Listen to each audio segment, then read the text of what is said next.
Welcome, Scorpio, to the month of May 2018.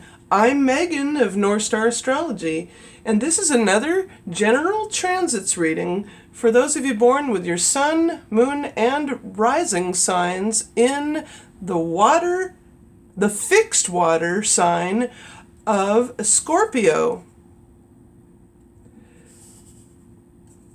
So, the month starts out for you with Mars sextiling the moon from your first to your third houses of communication.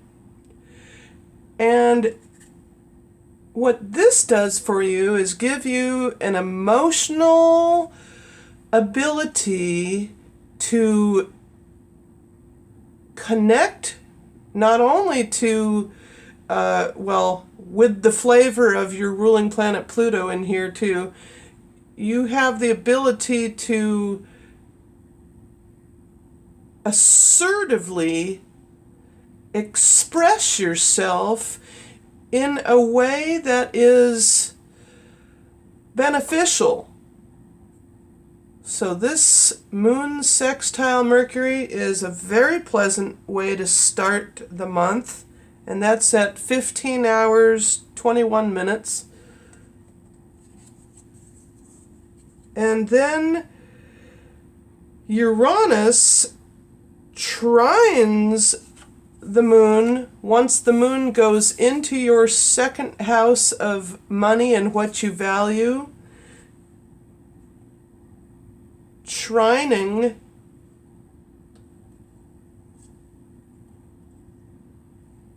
each other from the second to the sixth. By the way, I apologize for all these little glare areas, these bright sunlight spots, but there's nothing I can do about it. I was going to do your reading at night, but then it would have been too dark.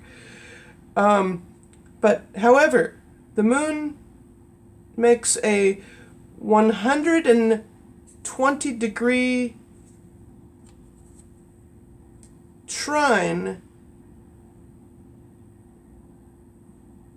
So 4 signs away, it gives you this beautiful ability to access or tap into your emotions when it concerns sudden ability to communicate in the workplace in a most beneficial way in order for you to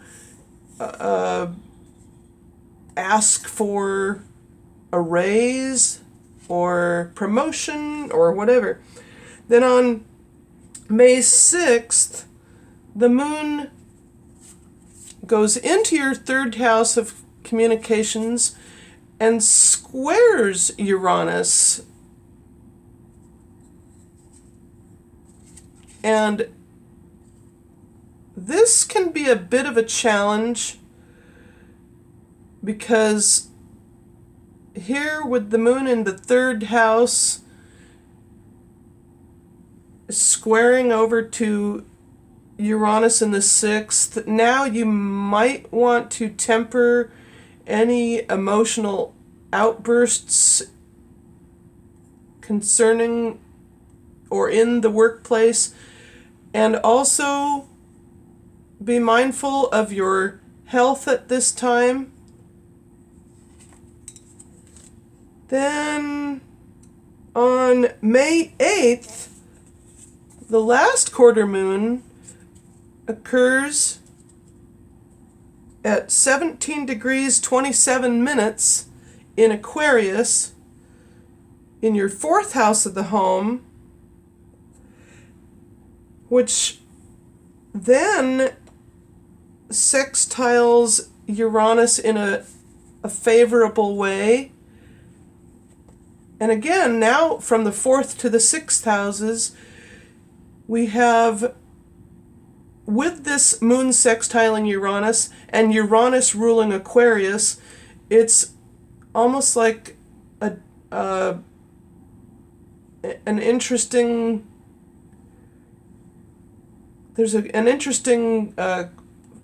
connection here, because as Uranus rules Aquarius, yet is over here in the fire sign of Aries before it will eventually move into its next sign, the moon is now sextiling Uranus. So any last minute projects you may have had in the home can pleasantly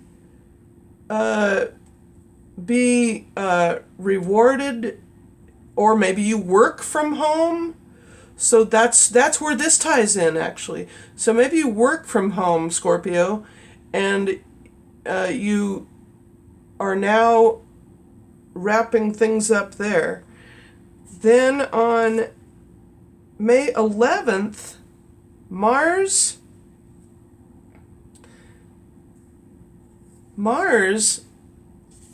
sextiles the moon. Once the moon goes into your 5th house of romance and creativity, and now from the 3rd to the 5th houses, you have the ability to assertively and emotionally express yourself within an existing romance, or eventually come to some sort of maybe mental conclusion with a creative endeavor that you're taking on. And then on May 13th, Mercury leaves Aries and enters Taurus in your 7th house of others and significant partnerships. And once this happens, once Mercury leaves and goes into Taurus, then on May 13th as well,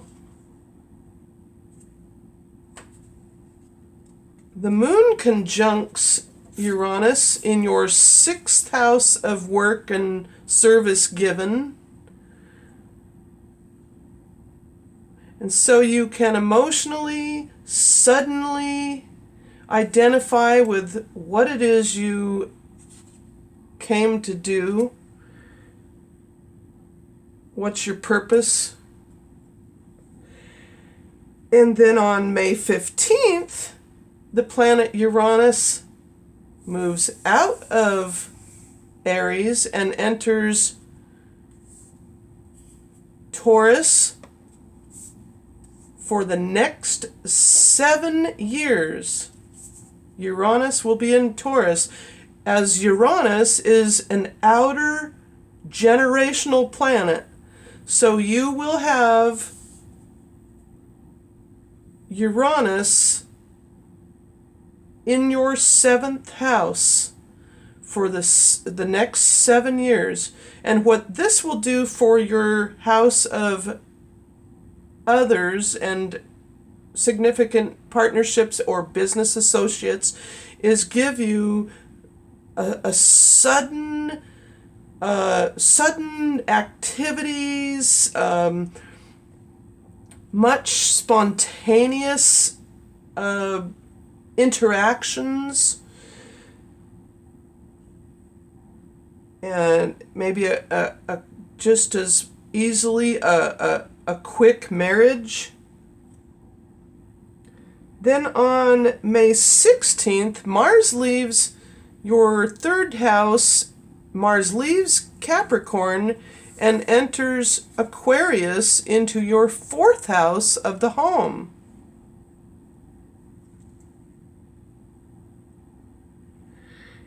And then on May 16th, The new moon occurs in your 7th house in Taurus. So now maybe you may very well have a new, maybe reconnection with your partner or partners. This happens at 24 degrees 36 minutes Taurus. Then on May 17th, the moon conjuncts Venus in your 8th house, Scorpio, because this is where you naturally reside, in the house of sex, death, and taxes, where it's a deep, dark world, which is why it's ruled by Pluto. And Pluto is sort of like the investigative placement, and your ruling planet. So now with the moon conjunct Venus here, you could sentimentally, emotionally garner support and or other people's resources at this time. Then on May 19th, Venus leaves Gemini and enters Cancer into your 9th house of religion and philosophy, law and higher learning, and the higher mind. And then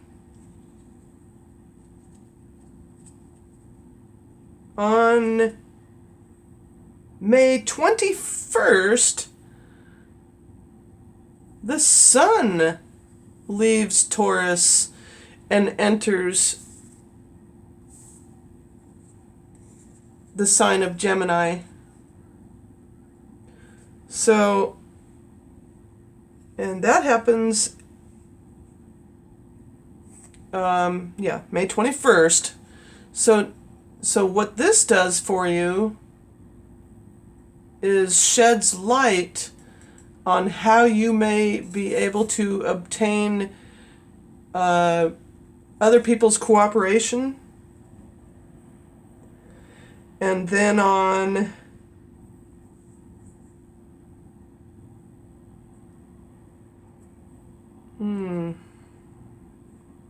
let's see, May 20, oh wait, also on May 21st, Jupiter squares the moon. Okay, when the moon's over here, when the moon comes over here and joins with the north node of the moon in Leo in your 10th house of career, now Jupiter squares the moon in your Jupiter in your first house of the self and body, your physical self. When Jupiter squares the moon, so from your first to your 10th houses on May 21st at 2 o'clock and 4 minutes, you now have,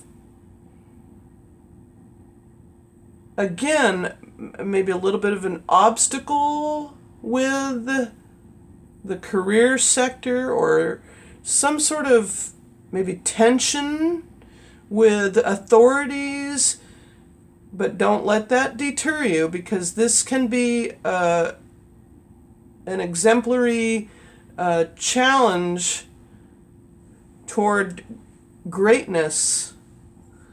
Then on May 23rd, the moon in Virgo in your 11th house of friendships, hopes, goals, and wishes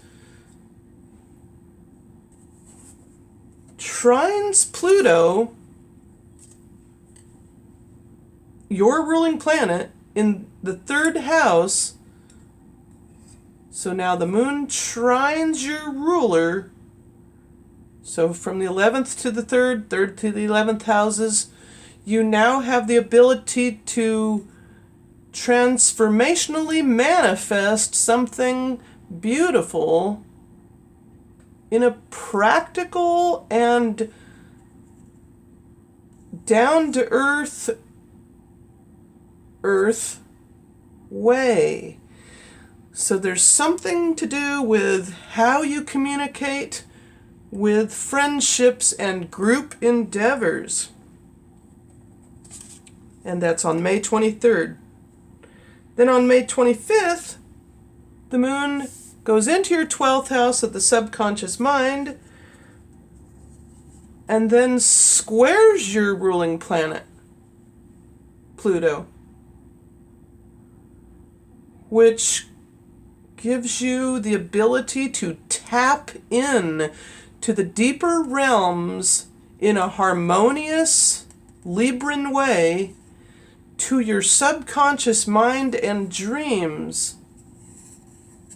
See, because it's the house of dreams, as this is a Piscean house. Square. It gives you the ability to challenge your mind, your deeper recesses of your subconscious mind. Do you notice I'm warming up to this? All right. So then, I love it. And also the first quarter moon, I forgot to mention the first quarter moon, by the way, which was in Virgo. I apologize. The first quarter phase was right over here. Okay, and then on May 28th, Mercury, now that it's gone into Taurus,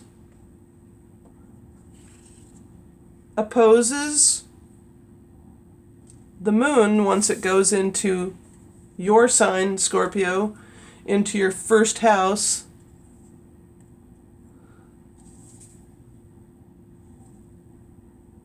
So Mercury in Taurus makes its only opposition for the month in your sign, flowing in an awareness from the angular houses. This opposition gives you the ability to communicate not only with others, but with yourself in a big way from an emotional but pivotal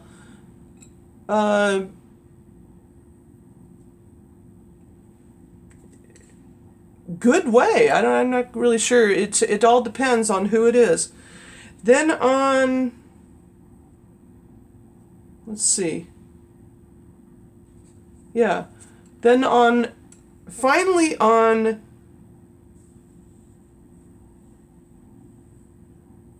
wait a minute. Yeah, May 29th, Mercury